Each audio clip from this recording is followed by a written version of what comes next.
Hello and welcome to Celebrity Reporter. In this video, we will be looking at Princess Diana's houses. While marrying into the royal family gave Princess Diana access to some spectacular properties, the homes she lived in before her wedding to Prince Charles were equally impressive. Throughout her life, the Princess of Wales lived in quite a few regal residences, including estates owned by both sides of her family, a flat in London, and several properties owned by the Crown. We will first look at the childhood home of Diana, Princess of Wales, and the headquarters of the Earl of Spencer. Park House. Lady Diana Spencer was born in July 1961 at Park House, a home on the royal family's Sandringham estate in Norfolk, England. Park House was the family home of Diana's mother, Frances, whose own mother had been a lady-in-waiting to the Queen Mother. The home had been built in 1863 by the future King Edward VII, who had acquired Sandringham a year earlier. The 10-bedroom Victorian house was constructed for Sir William Knollys, the comptroller of the then prince's household. Diana lived at Park House until 1976, when her father inherited Althorp House, the Spencer family seat near Northampton. In the 2004 book, Diana, a Portrait, Diana's brother, Charles Spencer, shares fond memories of the home. It was the best place to grow up. It was beautiful and it was big, he told author Rosalind Coward. There was a huge garden and a swimming pool and a tennis court. It was a very lovely environment for anyone to grow up in. We didn't realize how lucky we were. Park House later became a hotel catering to disabled guests, but the charity that ran it ceased operating the property in 2020. Althorp House. Diana moved to Althorp House at the age of 14. The Grade I listed 13,000-acre estate has been in the Spencer family for over 500 years. The home boasts over 90 rooms, including the grand 115-foot-long picture gallery with its Tudor wood paneling, and Wooton Hall, the Georgian grand entrance hall, which was used by Diana for tap dancing. Althorp House has been the family seat of the Spencer family since 1508, and it was where Diana spent her summers during her childhood. She was very close to her family, and her childhood at Althorp was said to be a happy one, with fond memories of the family's summertime gatherings and holidays. Diana was very close to her father and mother, and often accompanied her father in his duties around the estate. She was also an avid horse rider and would often be seen riding around the estate. Diana first met Prince Charles at Althorp in November of 1977, when he joined her sister, Sarah, who he was dating at the time, for a shooting weekend. Following her death in 1997, the princess was buried on a small island in Round Oval, a lake on the estate's grounds. Diana's brother, Charles Spencer, inherited Althorp House in 1992, and he has since opened the house to the public, allowing visitors to see the residence and learn more about the history of the Spencer family. The house is also home to the Diana, Princess of Wales Memorial Exhibition, which features personal items and memorabilia from Diana's life.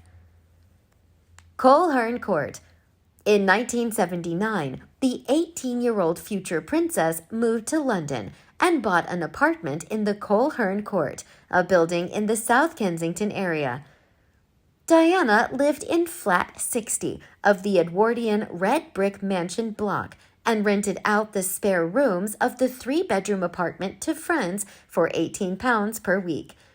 Diana used £50,000 inherited from her American great-grandmother for the deposit on the apartment and worked as a nanny and at a kindergarten while living there. A 3-bedroom residence in the building was on the market earlier this year for £3.15 million. Clarence House. Diana lived in Clarence House throughout her engagement to Prince Charles.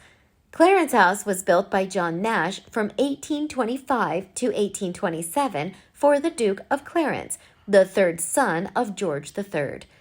The bright stucco-faced building was enlarged in 1873 and has been home to many royals, including the future Queen and Duke of Edinburgh, who started married life there, and the Queen Mother, who lived there from 1953 until her death in 2002. Clarence House is currently home to Prince Charles and Camilla, the Duchess of Cornwall. Kensington Palace. After their marriage, Diana and Charles settled into apartments 8 and 9 at Kensington Palace, a Jacobean mansion purchased in 1689 by William III and then expanded by architect Christopher Wren. Kensington Palace was the birthplace and childhood home of Queen Victoria and has been home to Princess Margaret, Prince William and Kate Middleton, and Prince Harry and Meghan Markle. Diana hired South African designer Dudley Poplick to decorate the 3-floor residence. Poplick devised a modern interpretation of classic country house style that was fitted for the newlywed couple. Soft hues and delicate prints covered many of the rooms for a look that was elegant but not stuffy. The nursery, which took up the entire 3rd floor, was designed by Dragons of Walton Street. Diana continued to live at Kensington Palace after her divorce, and a statue of her now stands in the sunken garden. Highgrove House. Diana also lived at Highgrove House during her marriage.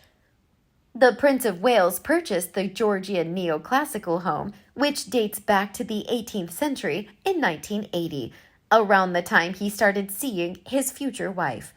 Diana also called on Poplick to help furnish Highgrove House, although even the designer couldn't turn Diana into a fan of the 9-bedroom home.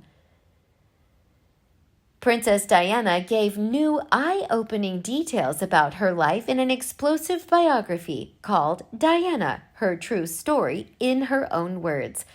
The book was written by Andrew Morton and talked about Diana's time in the royal family.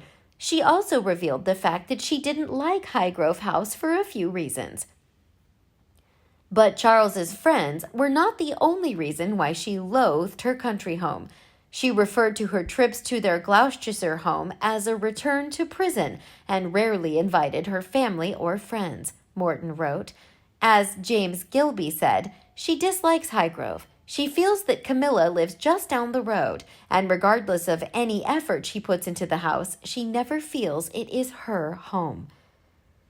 It's understandable that Princess Diana wouldn't like every place she stayed as a member of the royal family. No person on this planet likes every single place they've ever had to visit, so it's totally understandable that Highgrove House wasn't the princess's favorite place. Princess Diana left a lasting legacy on the royal family and the world.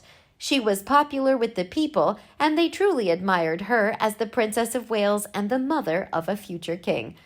We're super excited about you watching our video and look forward to your continued support. It means the world to us. See you in the following videos.